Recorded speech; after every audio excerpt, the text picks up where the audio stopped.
Son las 10:15 de la mañana y ya nos acompaña el director nacional de Educación, Gonzalo Baroni. Bienvenido a Universal, Gonzalo. ¿Cómo te va? Muchas gracias, Mariano. Bienvenido. Gracias a ustedes, gracias. Espero que anden todos bien. Bueno, gracias por la visita.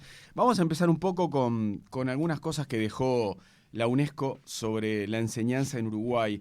Destacaron desde la UNESCO los avances que hubo en nuestro país en el uso de tecnologías en la educación a partir del Plan Ceibal, y el texto indica que solo entregar computadoras no mejoró el uso de tecnologías, pero en el proceso el país logró achicar la brecha digital. ¿Qué valoración hacen ustedes desde la Dirección de Educación de ese informe? Mariano, primero me parece muy pertinente que hablemos de este tema. La semana pasada tuvimos el lanzamiento global en Montevideo de lo que es el informe de monitoreo de la educación, del estado de la educación 2023. Esto el último había sido en 2020 y es la primera vez que un país de habla hispana lo presenta. A partir de aquí se liberó el informe y se empieza a presentar en otros continentes.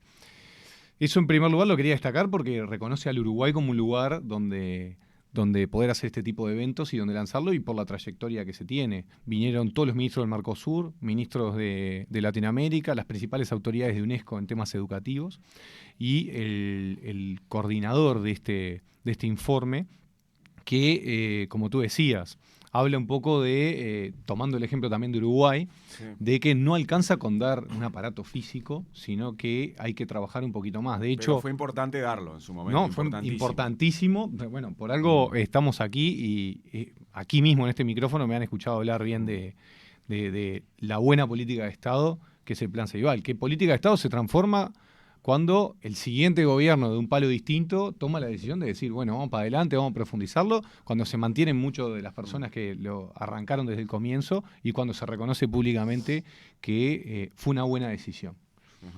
Gonzalo, estuvo por acá Estefanía Giannini, que es la subdirectora general de Educación de la UNESCO, visitó el país en el marco de esa presentación del informe sobre seguimiento de la educación en el mundo, y en una entrevista con El País, ella dijo que, basado en evidencia, si los alumnos tienen celulares en clase, reciben notificaciones y estas generan la adicción a dar respuesta.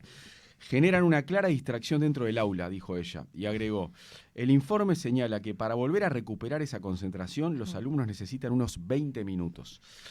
Esto que dijo ella, que es una experta, y que aparte lo dice basado en evidencia en 15 países, ¿debe ser tomado como una alerta? Sí, además fue ministra en Italia, sí, que es uno de los países que también tiene un buen desempeño a nivel de las pruebas PISA.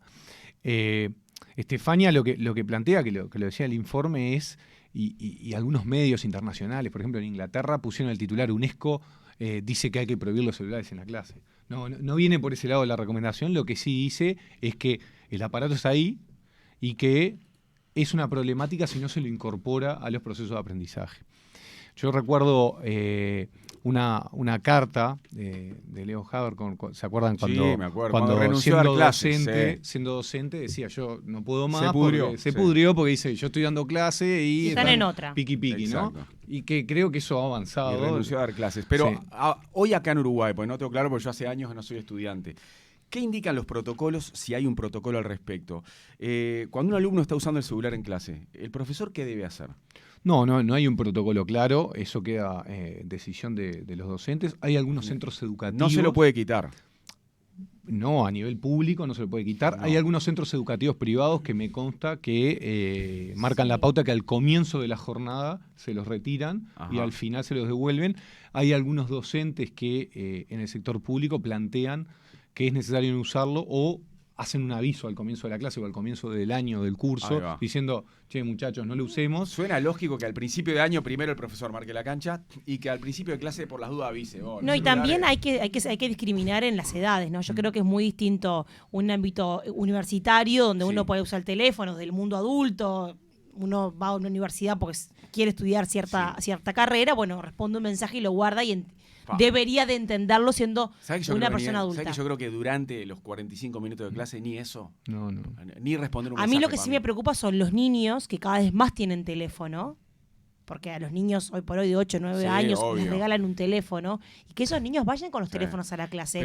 Y ahí realmente la distracción en niños que quizá es otra discusión para otro momento, quizá no deberían de tener ni siquiera un móvil, y segundo en un aula, o sea, ¿En qué momento lleva un teléfono en la escuela? Ahí Eugenia y yo tenemos un matiz, una diferencia. Vos, por ejemplo, como director de educación, ¿qué opinás? Responder un mensaje, ¿no te parece que ya está mal?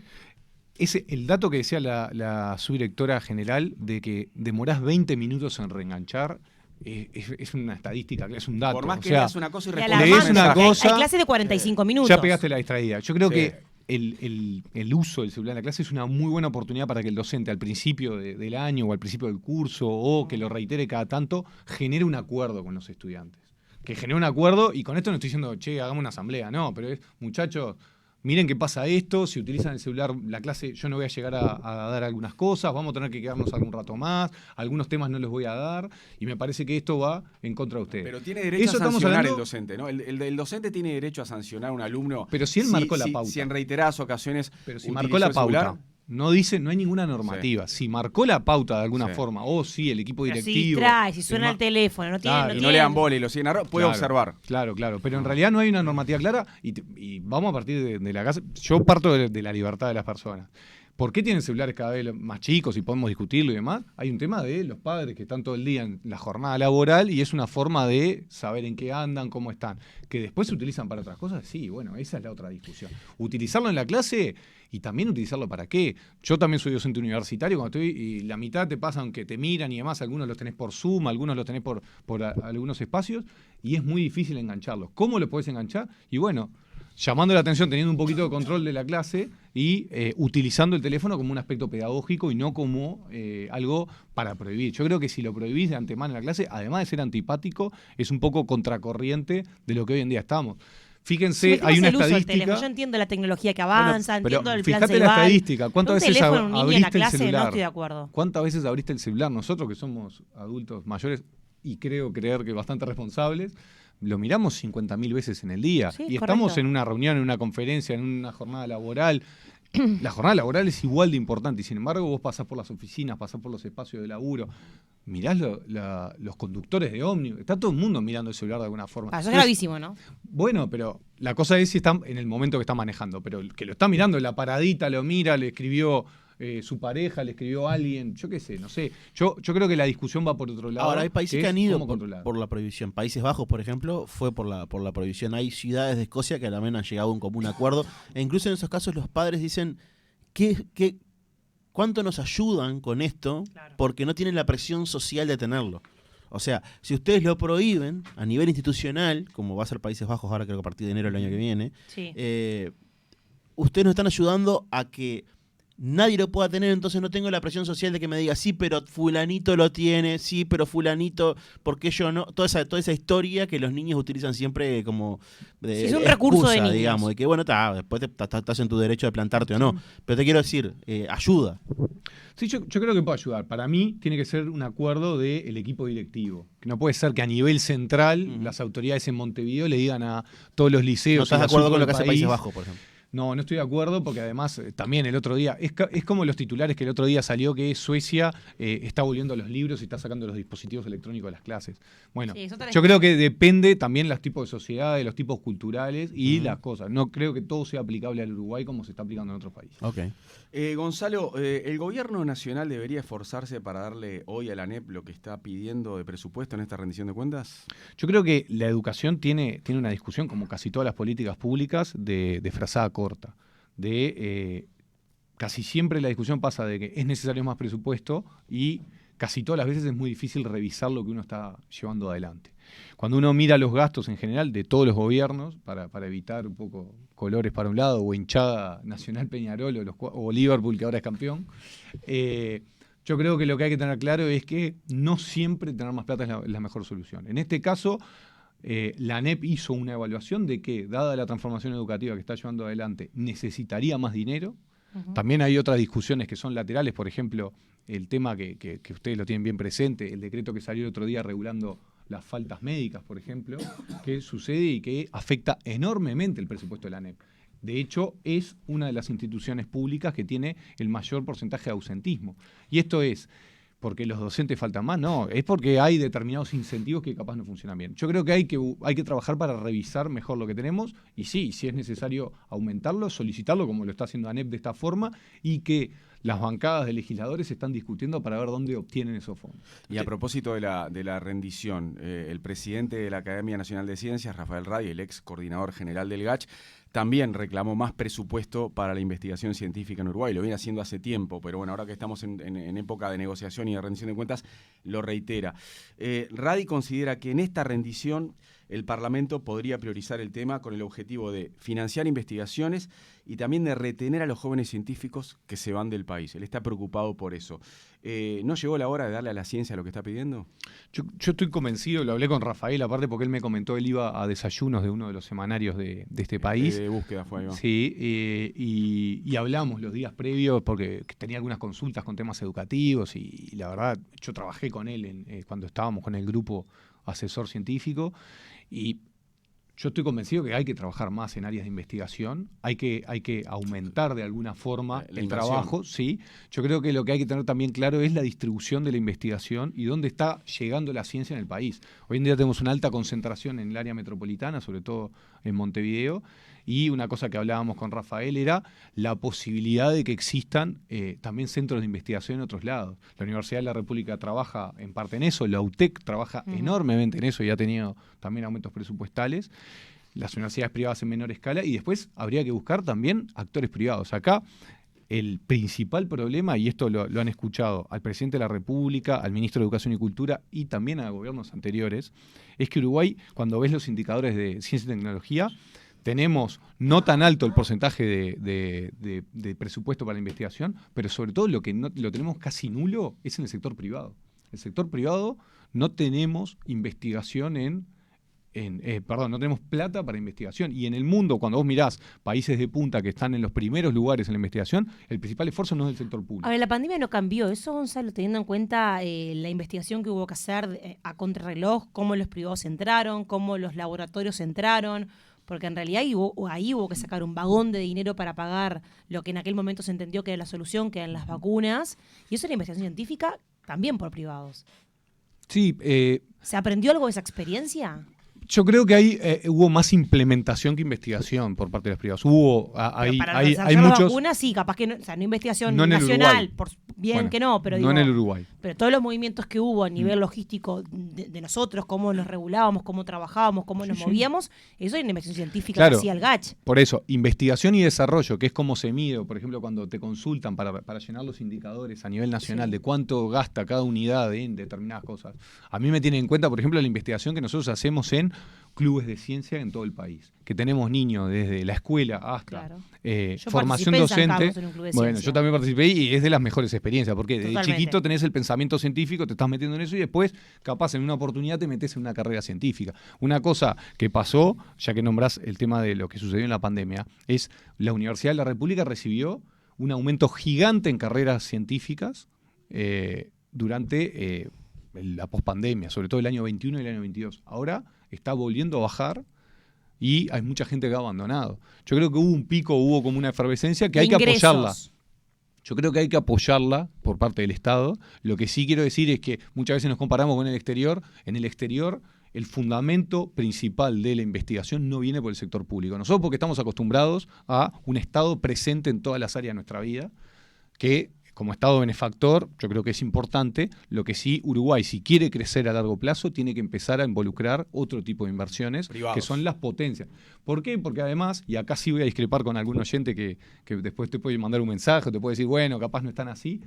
El privado tiene algo extra, que no lo tiene el Estado, que además tiene el incentivo de generar dinero.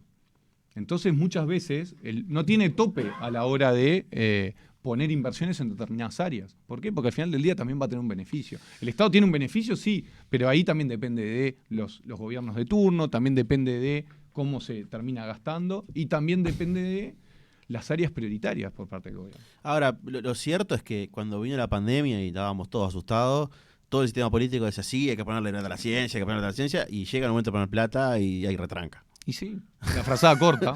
La frazada corta. Pero O sea, yo, en el momento ese estábamos todos asustados. ¡Ah, sí, ciencia y más ciencia! Pasó y dice, bueno, está, otra vez. Es como que no aprendimos nada, parece. Bueno, yo creo que a mí me encantaría discutirlo desde otro lugar. El lugar que a mí me toca, que es de ejecutor de política pública. Yo también hice pedidos presupuestales que algunos no fueron aceptados y que me hubiese gustado aumentar, también en el área de las ciencias y en áreas específicas educativas. De hecho, el otro día, la otra semana, fuimos al Parlamento y explicamos, y uno de los legisladores nos preguntó, ¿y ustedes no hubiesen querido tener más plata? Sí. Y vuelvo a la pregunta de Mariano al principio. ¿Se necesita más dinero? Y sí, muchas veces sí. Lo que pasa es que también son los tiempos, cómo administrarlo. En particular, yo creo que no es que no aprendimos nada. Yo creo que quedaron algunas cosas para seguir cumpliendo. Cuando vos tenés un Estado que es muy grande, a mi entender, que acá hay capaz una discrepancia filosófica con algunas personas, pero para mí hay un Estado muy grande en algunas áreas, y te pones a avanzar, la frazada corta, cuando la cinchás para un lado, nosotros ahora estamos construyendo hospitales, estamos aumentando un montón de áreas, el Hospital del Cerro. Y también un problema que estamos teniendo es que faltan profesionales en muchas áreas. Hay, por ejemplo, especialidades médicas que no quieren ir a algunos lados o no están yendo, o no hay suficiente cantidad de médicos en algunas áreas. Eso también es investigación y es también gente que tiene que llegar a algunos lugares. Eso hoy en día no está pasando y Uruguay tiene un cuello de botella ahí bastante grande. Me quedé en un tema anterior de la ausencia de docentes por temas médicos, por temas de salud. ¿Tú crees que hay un abuso en ese sentido? Yo creo que no están los incentivos. El ser humano trabaja por incentivos y si a vos... de alguna forma no te ponen algún tipo de control. Aparte, partamos de una base. Yo lo digo como empleado público, ocupando un cargo público, pero también como empleado público que he sido en otras vidas, llamémosle. Hay una inequidad muy grande en el país, es de que si vos trabajás en el sector público tenés unos beneficios que no lo tiene el sector privado. Partamos de esa base. Y con esto estoy diciendo que hay que sacarle los beneficios al público, no. Pero hoy en día no es posible pedirle, por ejemplo, a empresas privadas que pongan la misma cantidad de beneficios. Por ejemplo, faltás un día intermitentemente todos los meses y lo cobrás al 100%.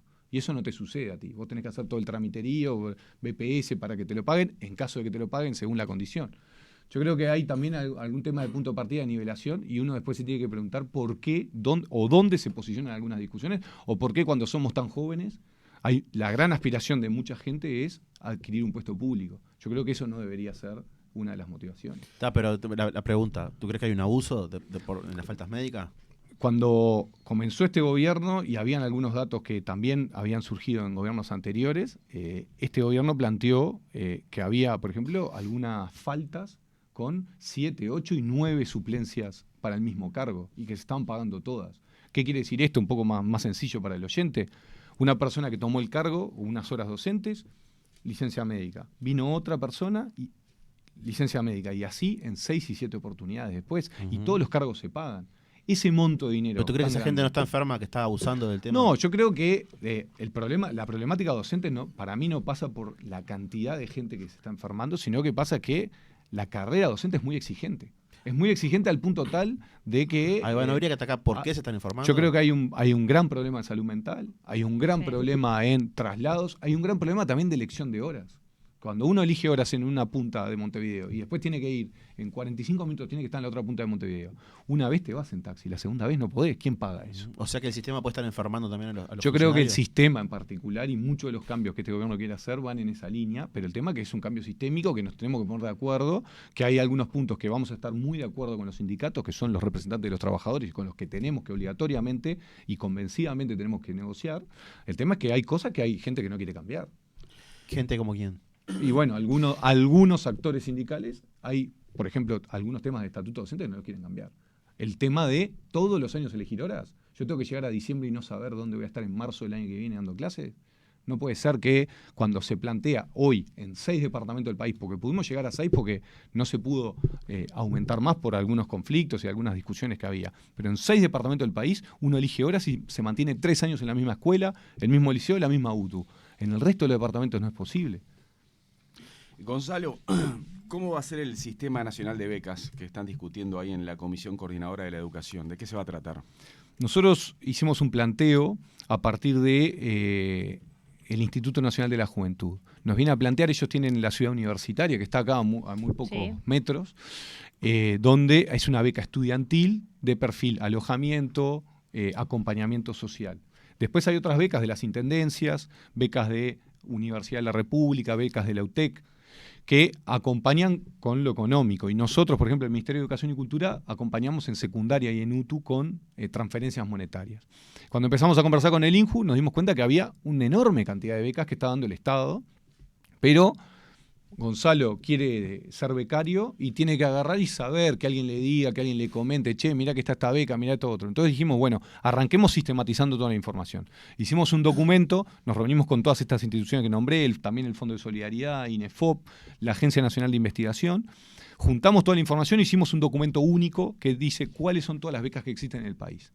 Eso lo empezamos a conversar con gente que se encarga de las tecnologías de la información y dijimos, arranquemos teniendo un portal para llegar sobre el final de este año para que la gente que tome decisiones el año que viene decir, che, yo vivo en Artigas, ¿qué puedo estudiar? O sea que el sistema se pone en marcha ya ahora en este segundo semestre. Este segundo semestre va a salir, va a lanzarse esta plataforma para que la gente lo empiece a utilizar y nosotros empezar a revisar también lo que necesita la gente, porque nos vamos a encontrar, y se los aseguro, de que hay gente que va a decir, che, me faltó esto, bárbaro, y nosotros vamos a tener programadores que lo van a estar cambiando para que durante el 24 quede 100% funcionando.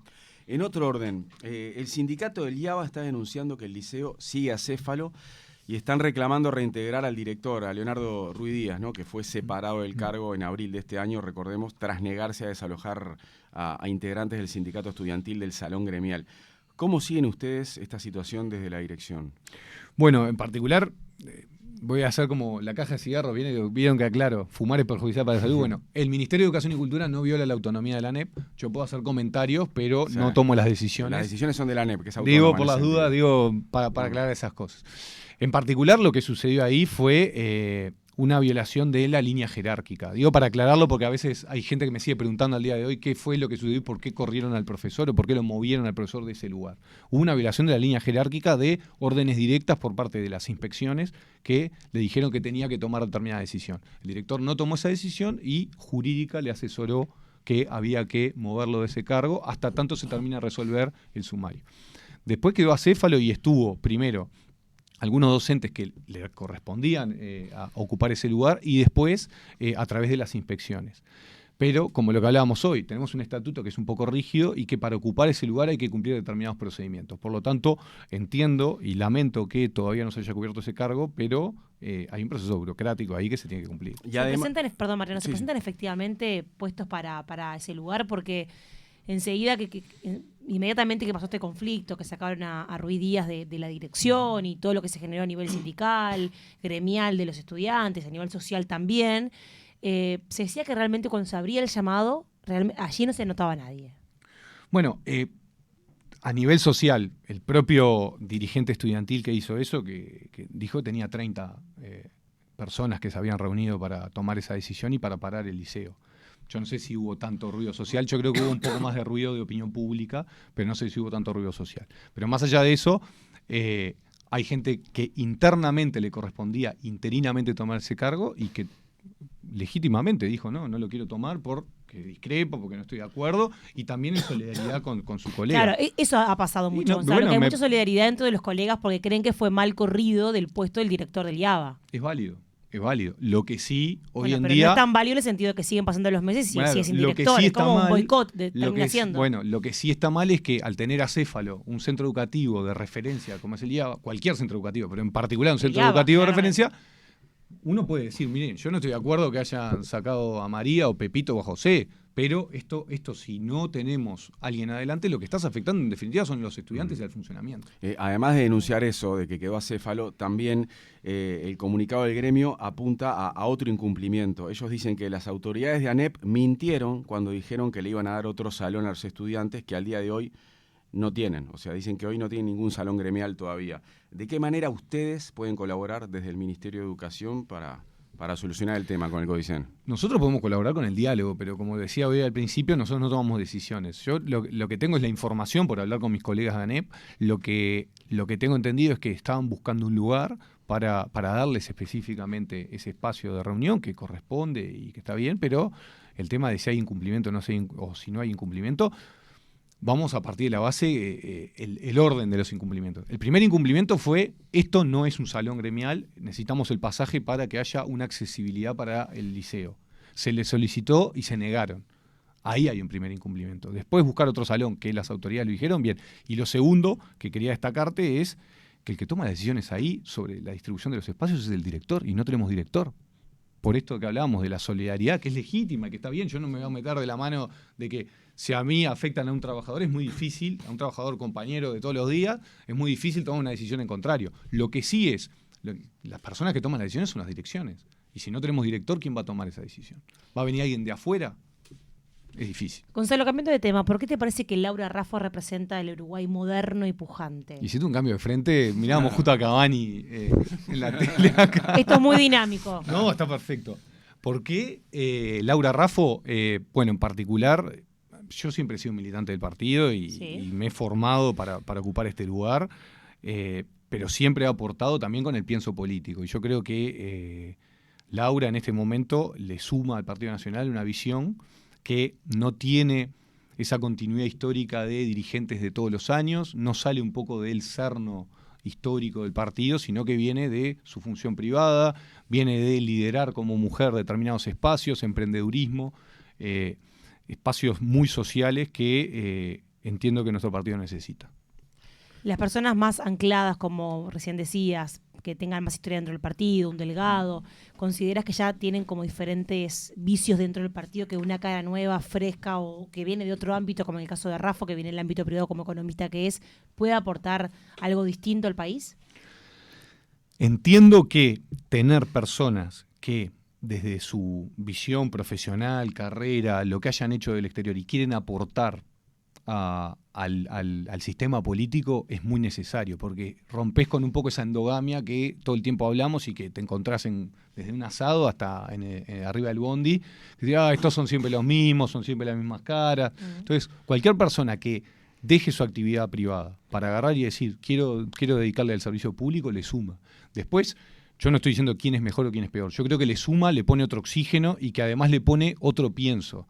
Y por eso yo no hablo ni de vicios ni de cosas. A ver, yo desde que tengo edad de votación y quizá un poquito antes estoy en política. Por lo tanto, yo sería de los vicios y no lo creo así. Yo lo que creo es que cuando vos golpeás una puerta o un compañero de trabajo lo convencés a ir a una reunión política y nunca en su vida participó de política, está sumando desde otro lugar. ¿Por qué? Porque no viene con la matriz previa, no viene con siempre lo mismo, siempre el mismo pensamiento, siempre la misma forma, viene con algo fresco, con algo distinto. En este caso, lo de Laura está pasando por ese lado. Entonces, por algo tanta gente y tantos grupos muy tradicionales y muy históricos se están sumando con Laura. Se están sumando, ya están metiendo la palabra sumar, ya la tienen como incorporada, ¿no? En el discurso, es bárbaro. ¿Vas a integrar el equipo de educación de Laura Raffo o vas a llegar hasta el final en tu cargo en el ministerio? Yo en realidad puedo hacer las dos cosas porque no tengo inhibición. Claro, no estás en un ente. Podés no estoy en un ente, puedo hacer política, por eso hago esta expresión política. Sí, pero igual algunos renuncian al ministerio para enfocarse en la campaña. Tendré que tomar la decisión, no es el momento y no es lo que he planteado en este momento. Lo voy a acompañar en la educación, pero también en aspectos técnicos. Yo en realidad de base soy economista y después he estudiado. Aparte de un economista que acompaña a Raffo, por eso tiene que estar ahí, al tanto de todo. Después me metí en políticas públicas educativas y bueno, pero también la acompañar, pero también desde el lado político que me interesa mucho y que siempre he trabajado de ese lado. Gonzalo Baroni, director nacional de Educación, gracias por visitarnos esta mañana en Punto de Encuentro. Gracias a ustedes por todo este peloteo de temas. Que pase bien. Por favor. Mariano López, Tuque García, César Sanguinetti. Punto de Encuentro. Más periodismo y más comunicación.